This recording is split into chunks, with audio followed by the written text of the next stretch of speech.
Vous écoutez La Voix d'Ambroise Paré, 24 heures sur 24, 7 jours sur 7, la radio des passions.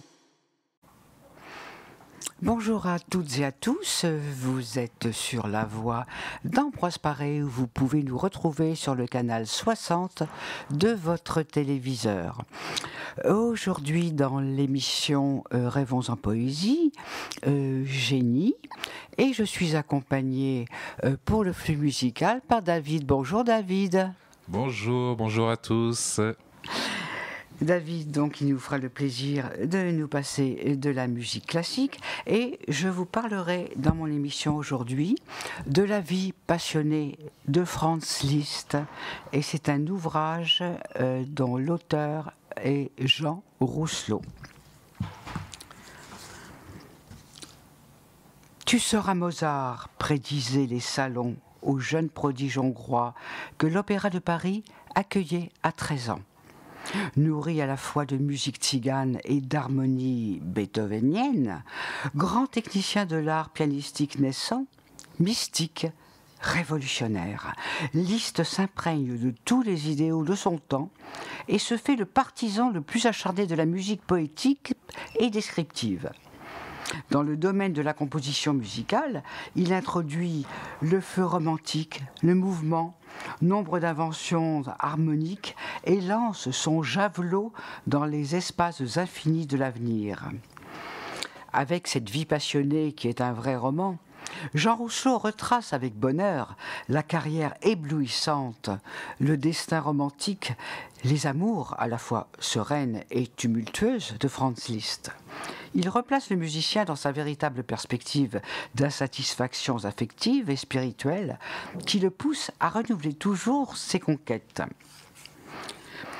Le régisseur Adam Liszt traversa rapidement la cour où s'alignaient en bon ordre des chariots à 4 roues, peints en couleurs vives et pleines d'un concert de bêlements. C'était un homme d'une trentaine d'années, grand et mince. Il se tenait très droit, avec une espèce de rigueur ecclésiastique qui convenait à l'expression sévère de son visage, aux pommettes larges, au nez tranchant. 15 années plus tôt, il avait voulu être prêtre. La vie en avait décidé autrement, en mettant sur ce chemin à Krems une jolie jeune fille, Anna Laguerre, qui était devenue sa femme. Mais il lui resterait toujours quelque chose de cette gravité des gens d'église qui l'impressionnait si fort lorsqu'il était enfant. Aujourd'hui, cependant, Adam Liszt n'avait pas du tout envie d'être grave. Un observateur attentif l'eût déduit de son inhabituelle vivacité et de l'indifférence avec laquelle, lui si tatillon, il enjamba un baquet d'épluchures qui n'eût pas dû se trouver là. Son visage était impassible, mais ses yeux riaient quand il arriva devant sa modeste maison et secoua ses bottes boueuses. À peine avait-il poussé la porte à petits carreaux qu'il appela. Vous écoutez La Voix d'Ambroise Paré. Vous êtes toujours sur La Voix d'Ambroise Paré et nous reprenons la vie passionnée de Franz Liszt. Anna, Puzzi, Anna, je t'apporte une grande nouvelle. Adam avait à peine modifié son ton habituel, qui était grave et uni, mais sa voix était frémissante et il y avait de la joie dans ses yeux. Elle sourit. De quoi s'agit-il ? Son Altesse a-t-elle augmenté tes appointements ? Oh non, Anna, pas encore, mais son Altesse a fait mieux que cela. Elle a fini par céder aux instances de notre ami Fuchs et elle accepte d'entendre jouer Puzzi. À Presbourg ? Oui, Anna. Notre enfant donnera un concert devant le prince et toute la cour. Nous tenons enfin la chance de notre vie. Si son Altesse est satisfaite, Fuchs me garantit qu'elle accordera une bourse importante à Puzzi. Nous pourrons l'envoyer à Vienne, peut-être à Paris. Et pourquoi pas au bout du monde, fit la jeune femme avec un profond soupir. Voyons, Anne, ne veux-tu pas le bien de notre fils ?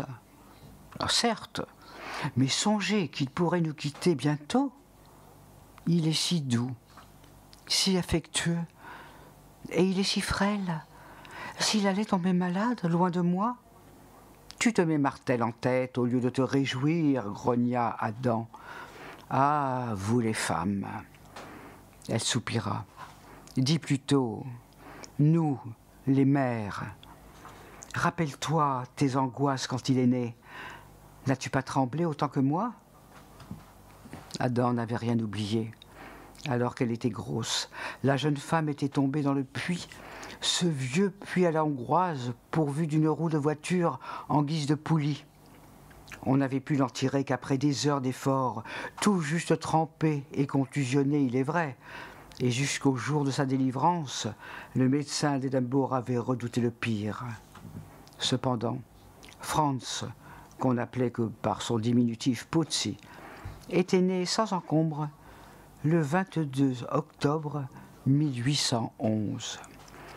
Ce soir-là, ma chérie, dit Adam en prenant Anna dans ses bras, une comète est passée dans le ciel. Les tziganes ont dit que cela annonçait une vie de richesse et de gloire pour notre enfant. Allons, réjouis-toi, c'est la prédiction qui commence à se réaliser. Puisses-tu dire vrai, fit-elle en essuyant une larme.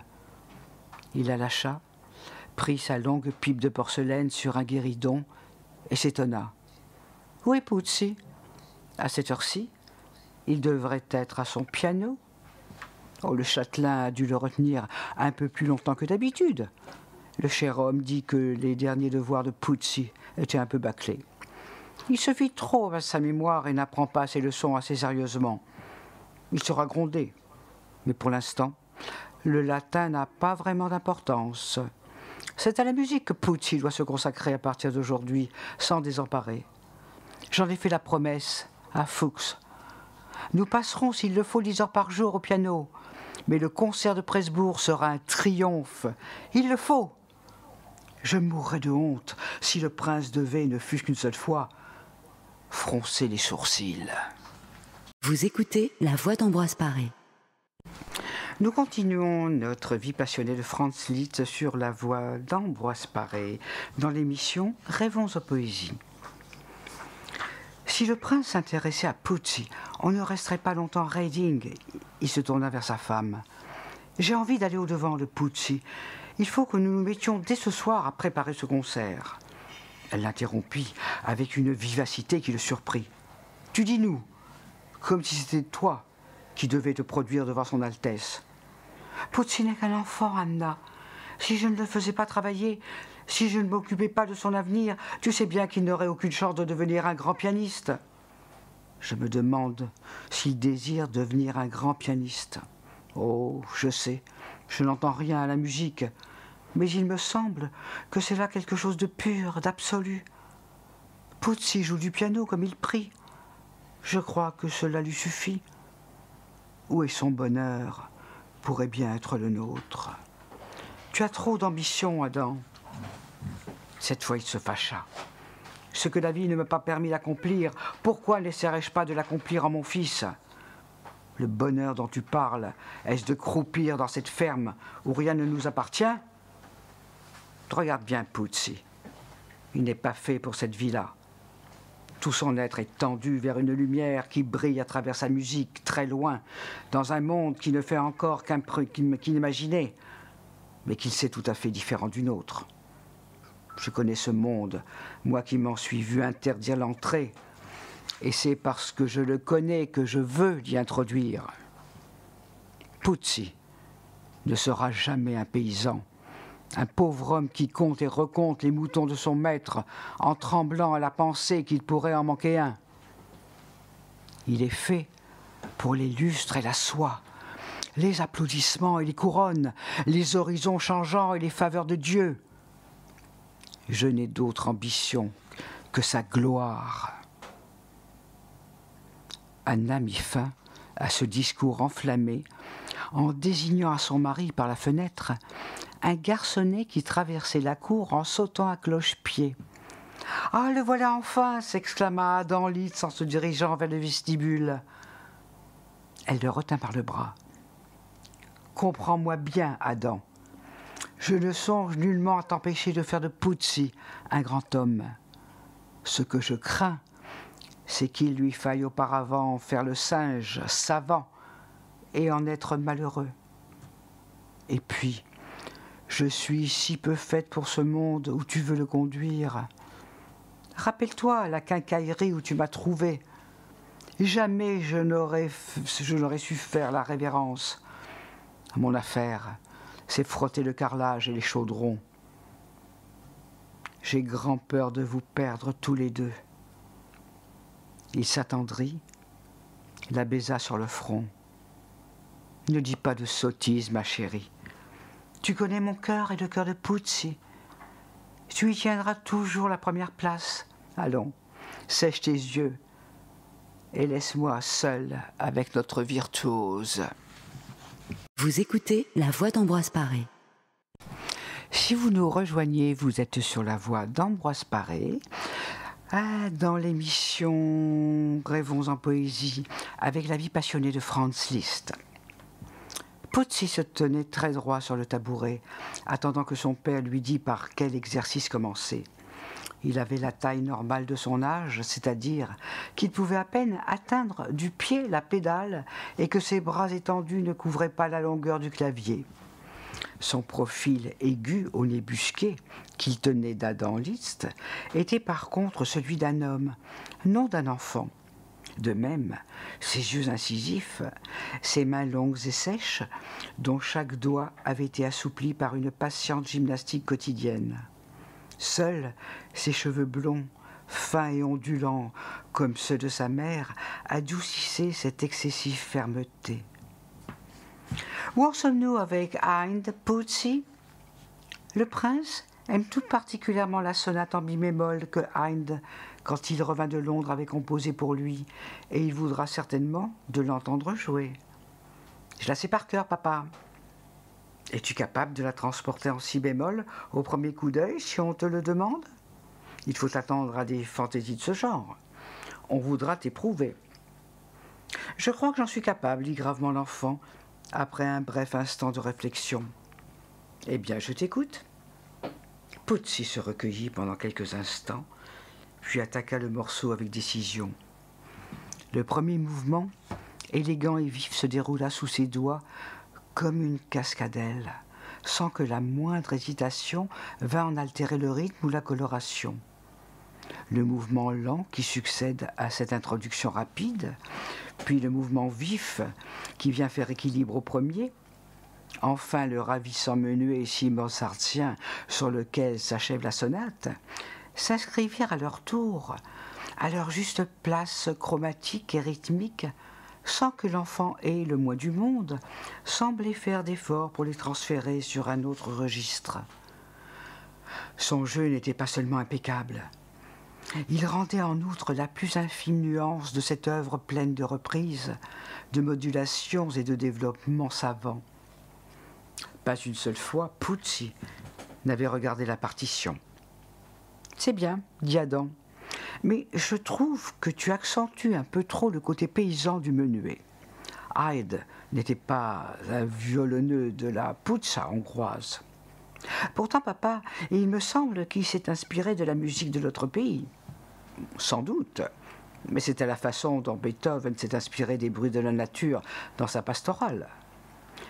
N'oublie jamais, mon petit, que la musique véritable transforme en spiritualité tout ce qui la nourrit. » L'enfant baissa le nez. Il lui semblait que son père n'avait pas tout à fait raison.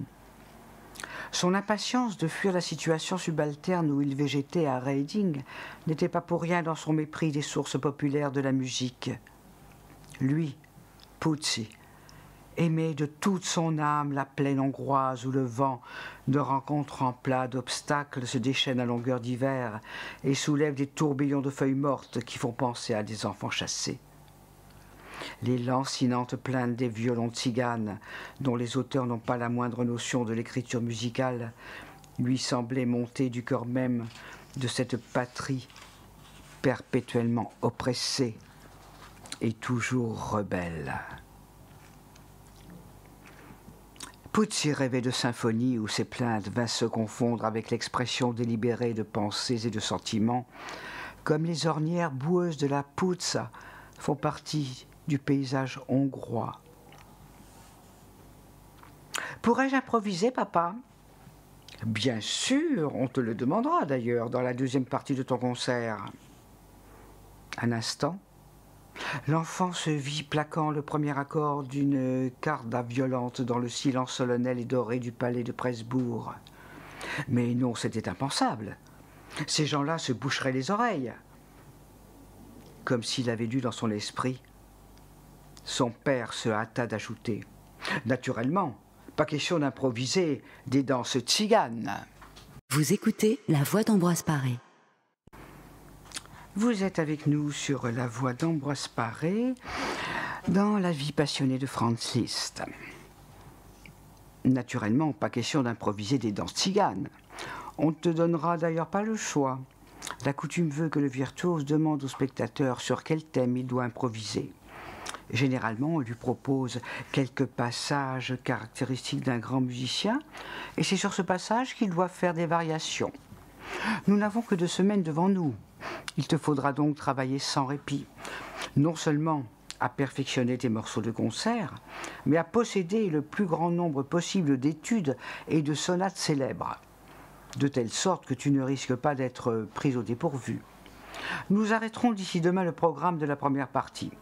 Pour l'instant, je voudrais que tu délies ta main gauche qui me paraît un peu nonchalante ces temps-ci. Quoi, papa? Vous voulez que je fasse des gammes? Oui, mon garçon, des gammes, pendant 1 heure au moins. Après cela, tu reprendras la sonate de Haydn et tu travailleras l'étude en ré majeur de Czerny. Après quoi, tu réviseras soigneusement ton ouverture de Don Giovanni et ce que tu voudras de Ries ou de Hummel. Bien, papa, fit docilement Puzzi. N'oublie pas, Hummel, son Altesse le tient en haute estime. Puzzi obéissait toujours sans rechigner. Pendant l'heure prescrite, il fit des gammes de la main gauche, s'appliquant à faire travailler chacun de ses doigts comme s'il eût été le plus indispensable. Tout autre enfant eût protesté de sa déjà sûre technique. Il n'en avait eu, lui, qu'une fugitive envie, aussitôt réprimée. Comme toujours, son père devait avoir raison. Et puis, dès qu'il posait un doigt sur une touche, Puzzi était subjugué par le son. Le simple son qu'elle produisait. Oui, chaque son était en soi un monde de sensations et de sentiments. Il suffisait de le laisser vibrer, s'épandre et mourir lentement pour voir se lever des aurores, courir le vent dans les feuilles, des rivières frémir ou des jonchés d'oiseaux s'abattre sur les marais. Telle note avait la couleur ardoisée du Danube et son grondement d'hiver. Telle autre sentait le ver qu'on va cueillir le soir pour les brebis. Telle autre encore criait rouge ou demandait justice. Chacune avait sa personnalité propre, et suivant qu'on l'attaquât franchement ou la caressa à peine, se chargeait de 1000 significations supplémentaires. Bien qu'il eût, depuis l'âge de 4 ans, à raison de 3 ou 4 heures par jour, et jusqu'à ce qu'il s'en fût rendu maître, exploré en tous sens la forêt sublime enfermée dans son instrument, c'était toujours avec le même ravissement émerveillé que Puzzi en approchait l'oreille par la moindre pression de son doigt sur l'ivoire. Faire des gammes comme un débutant, c'était encore se donner cet étrange et fascinant plaisir. Vous écoutez La Voix d'Ambroise Paré. Toujours sur La Voix d'Ambroise Paré, nous continuons avec La vie passionnée de Franz Liszt. Adam s'était assis dans le fauteuil de tapisserie et, tirant sur sa pipe à petits coups, compulsait une brassée de partitions. Oui, cette sonate de Chérubine y était inscrite au programme. Elle était facile, mais exigeait toutefois un sens des nobles proportions et de la pureté classique que Puzzi possédait d'instinct. Et puis le prince Nicolas aimait Cherubini. Respecte la mesure. Adam avait lancé cette recommandation machinalement. Une seule part de lui-même, la moins profonde, était dans ce petit salon obscur et désuet, d'où l'on voyait les moutons se presser stupidement vers les tables, les filles de ferme en fichus sales brasser des seaux de bois, et le porche s'ouvrir sur une perspective interminable de champs glaiseux. Son âme était ailleurs, bien loin, dans ce Paris où, disait-on, les artistes de valeur étaient traités sur le même pied que les nobles et faisaient fortune en quelques mois. Plus loin encore, à Londres, où le roi George avait reçu le vieux Hind comme un souverain de son cousinage. Mais avant Londres et Paris, il fallait conquérir Presbourg, Vienne, où l'immense Beethoven était révéré à l'égal d'un dieu. Weimar, ce panthéon des gloires allemandes. Schiller, Herder, Goethe, Wieland. Le prince Esterhazy avait promis d'accorder son aide à Puzzi, mais il n'avait pas précisé de quelle importance serait cette aide.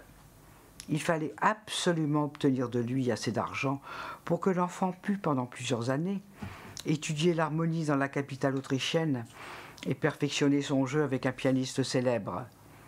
Czerny, par exemple. Soudain, Adam Litz se prenait à trembler. Puzzi saurait-il plaire à son Altesse?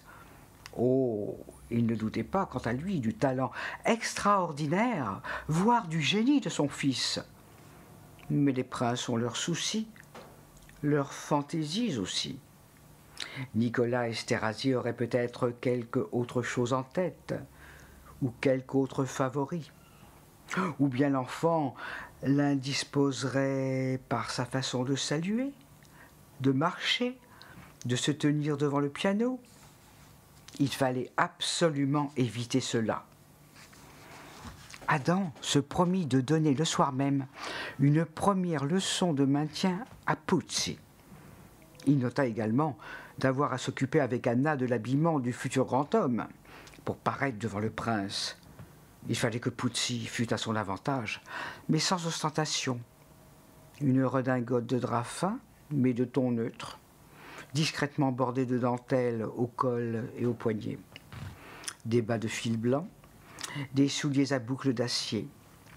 Pas de dorure, pas de pourpre et autres singeries. Le petit, ayant achevé la sonate de Hind, et cette fois en donnant au menuet final une allure plus distinguée, secoua les mèches blondes qui encadraient son visage aigu et sans les emparer attaqua une étude particulièrement ardue de Czerny. Sur le pupitre, pas de partition. Il jouait de mémoire, sans déplacer une double croche, se mouvant avec autant de sûreté que de vélocité dans le dédale d'une composition qui semblait multiplier à plaisir les obstacles et les chausses-trappes. Ses petites mains volaient sur les touches et les martelaient tour à tour. Le piano vibrait, grondait, et il y avait comme une joie fraternelle dans sa docilité. Adam, qui connaissait lui aussi par cœur l'œuvre de Czerny, se dit qu'il n'y avait peut-être pas un pianiste au monde, fût-ce Hummel ou Moscheles, Kramer ou Plixis, Hertz ou Kalkbrenner, fût-ce Czerny lui-même, capable de jouer cette étude aussi parfaitement. Pourtant, quand Puzzi eut terminé, il se borna à lui dire « C'est bien ». Vous écoutez La Voix d'Ambroise Paré. Si vous nous retrouvez sur La Voix d'Ambroise Paré, dans l'émission Rêvons en poésie, nous sommes avec la vie passionnée de Franz Liszt. Il faisait presque nuit quand la longue séance prit fin. Le prince Nicolas Esterhazy était un bon gros homme qui m'impressionna nullement Puzzi. De tous les magnats assis autour de lui dans la salle de concert du palais, il était le moins chamarré, le moins solennel. Il donna du « Monsieur Franz Liszt » à l'enfant, ce qui nous fit rougir de plaisir, mais l'embrassa paternellement, ce qui fit tomber entre eux les distances. À Reading, où il n'y avait que des maisons modestes, des fermes tristes à la dérive sur les champs boueux, on s'était imaginé Presbourg comme une ville de rêve, et ses habitants comme des demi-dieux.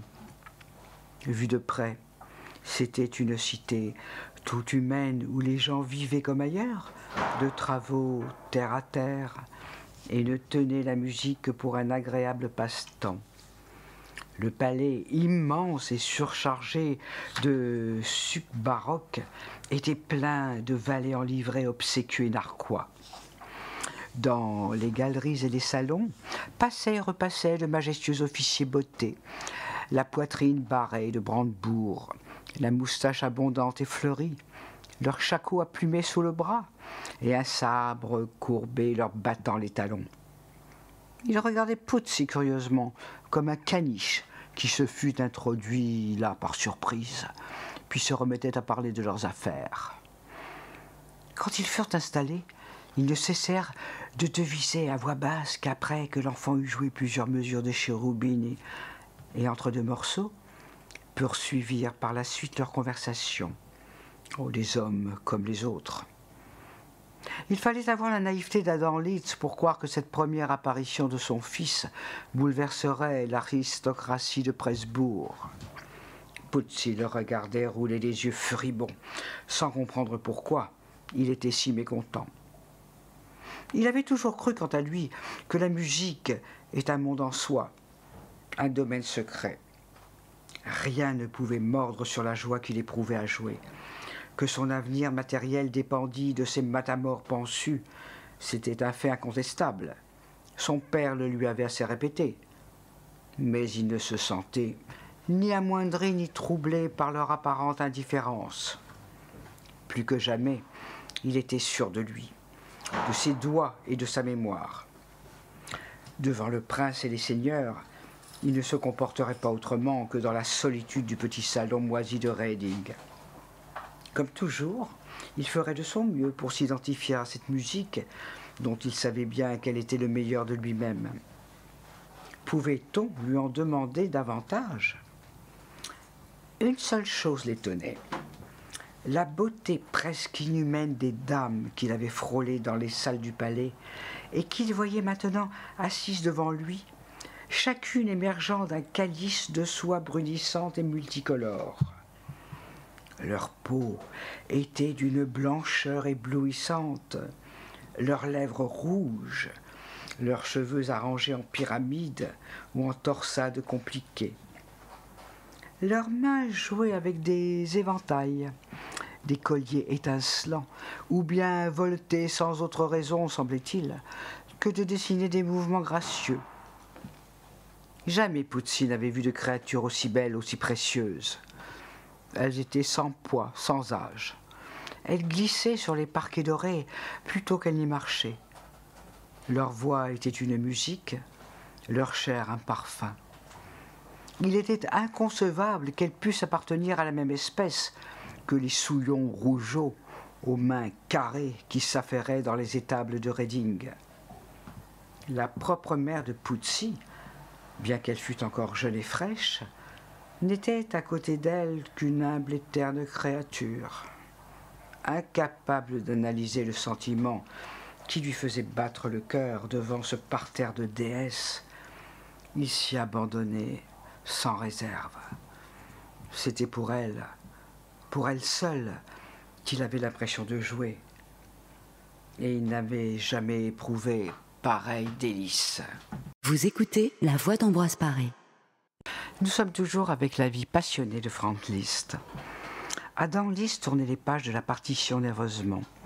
Puzzi le sentait tendu, inquiet.